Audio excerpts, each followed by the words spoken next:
Good morning. Once again, book lovers of the internet, welcome back to my channel.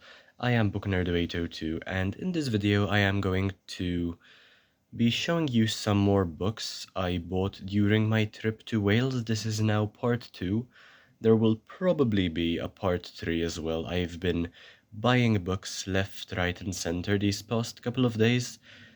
Not disappointed in the slightest. By the way, this is day 6 of me um, in Wales, I guess technically day 7, but the first day we spent a lot of traveling, so it doesn't necessarily count. Today I have 6 books to show you, and I'll be just chatting about them for a couple of seconds each.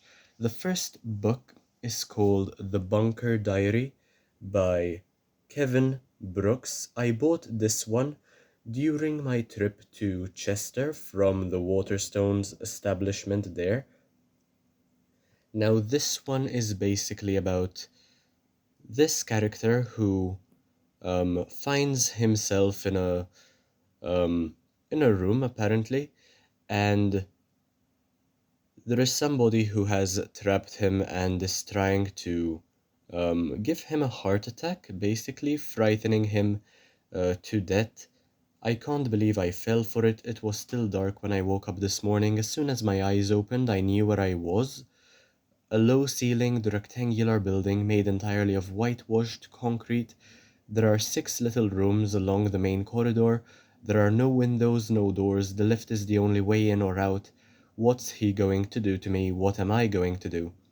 If I'm right, the lift will come down in 5 minutes. It did, only this time it wasn't empty. So, yeah, that is the premise of the story, The Bunker Diary.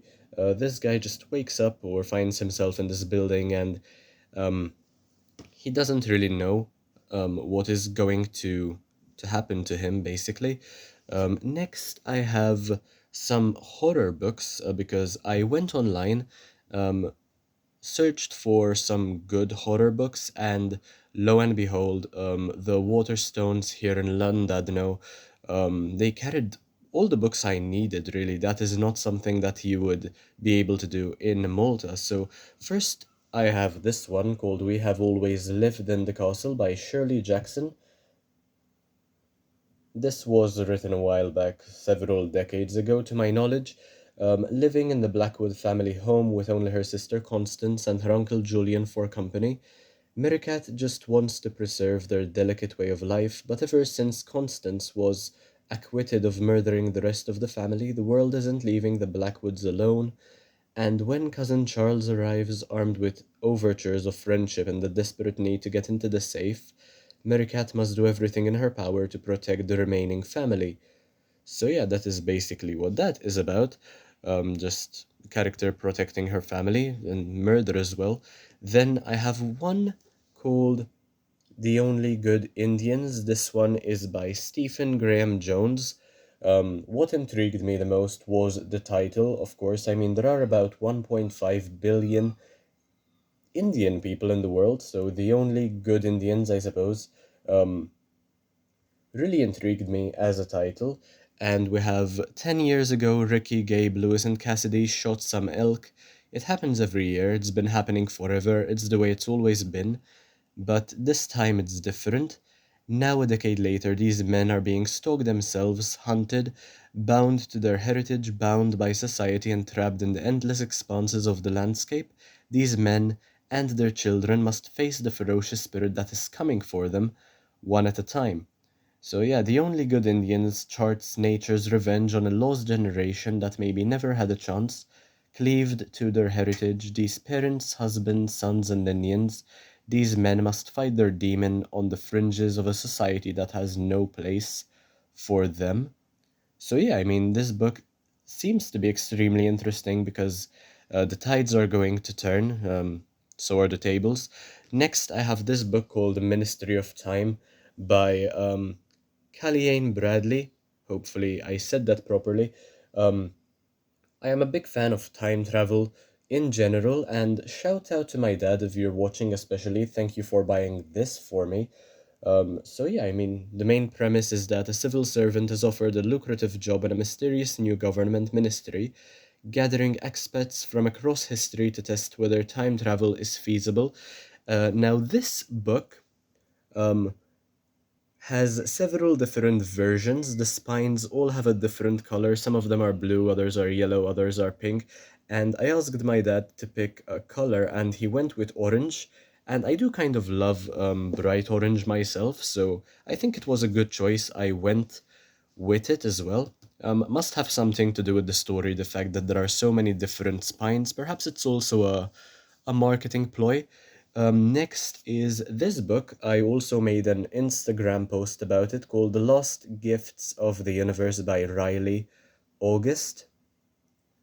Basically, um, several planets, many people have just vanished as far as I know, and they're trying to, the main characters are trying to figure out what happened to all these lost civilizations. They haven't a clue as to what happened. The universe is basically dying. This is worse than basically what Thanos did in the Infinity War saga. And yeah, I mean, while exploring another lifeless planet, they discover something unbelievable, a message from a witness to that world's ending entity thousands of years ago. So that is where the story takes off from, where the main characters, Scout Kieran and their cat, um, yeah, find this message and they try to understand what destroyed the universe, basically. And the cat is pretty cool, by the way. She's called Pumpkin, she or he, I'm not quite sure what the gender of the cat is, but it's a pretty cool cat. Finally, I have a non-fiction book because I've been mentioning fiction way too much on this channel, and this book I'd planned to read with a friend of mine several years ago. Not sure if she's watching, but yeah, this one is called Fran Lebowitz Reader. It's apparently about literary criticism.